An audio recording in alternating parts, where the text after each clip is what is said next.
Alright, welcome back to another G Auto Repair YouTube video, and today we're working on this 2015 Chevrolet Equinox with a 2.4 liter engine.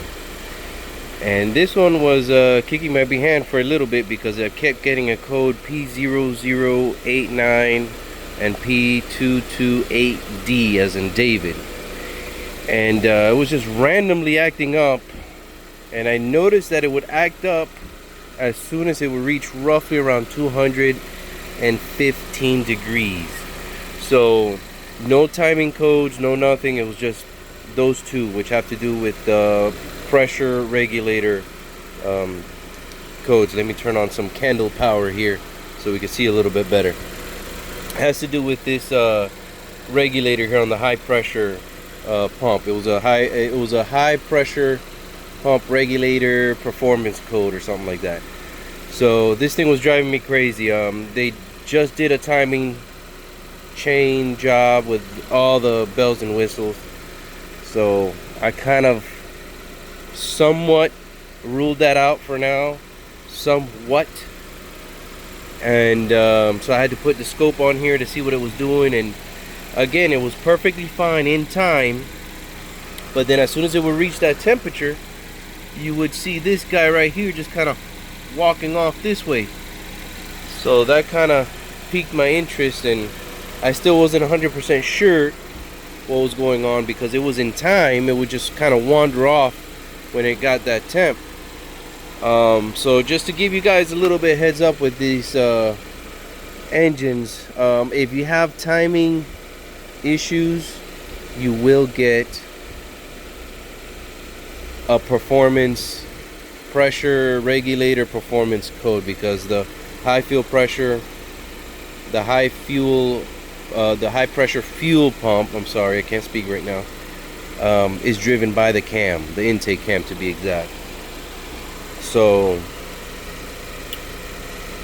that was enough for me to want to tear it down, and when I tore it down, what I found was, and again, this is not going to give it justice because my son stuck it back in there, but this is an aftermarket parts.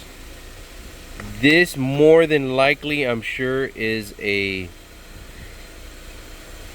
Amazon special right here. The cheapest possible parts they could throw at it, they threw at it.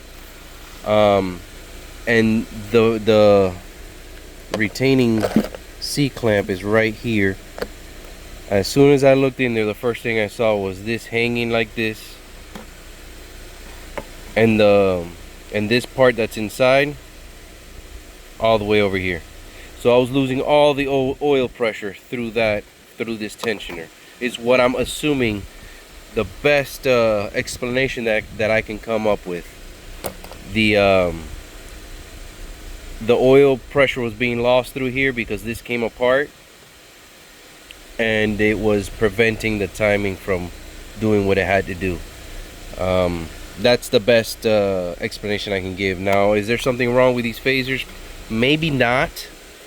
Is there anything wrong with these chains? Probably not. They're brand new, but I just don't trust anything anymore, so I threw everything brand new OEM.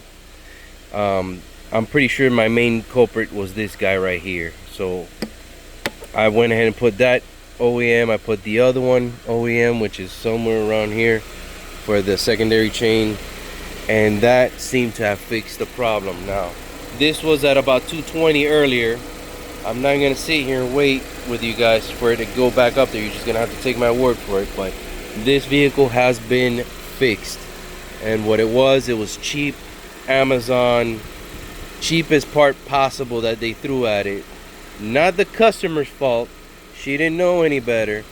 It was the technician that did its fault. He should have known better than to throw these kind of parts at it. So again, I'm assuming that's what it was. It might have been eBay. I'll share the love. Okay, it was eBay or something like that, but definitely Chinesium. Definitely.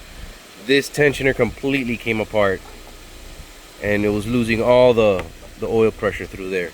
On top of that, it was making one heck of a rattle. It was really rattly. Part of that problem too, it had an exhaust the the exhaust manifold was cracked. This I just cut off because I didn't feel like dropping the thing, so I just hacked it in half, and I didn't want to drop the catalytic converter. Everything is rusted down there. I don't want to fool with it, so it needs a new one anyway. So I just cut it off and was able to get it in 2 pieces out, because the studs prevent you from pulling it out. It slides right in there. It just slides right in there. So I just wanted to do a quick video just in case somebody's going crazy trying to resolve this problem, and they throw in these regulators with the pump in there, and they're throwing camshaft sensors in there, and they're doing all this mumbo jumbo, and it's not fixing the problem. If they have done a timing job, double check the work, because it could be there. That's all I'm gonna say. So I hope this quick video helps out somebody out there that's having this problem. Please like and subscribe, and we'll catch you in the next video. Ciao.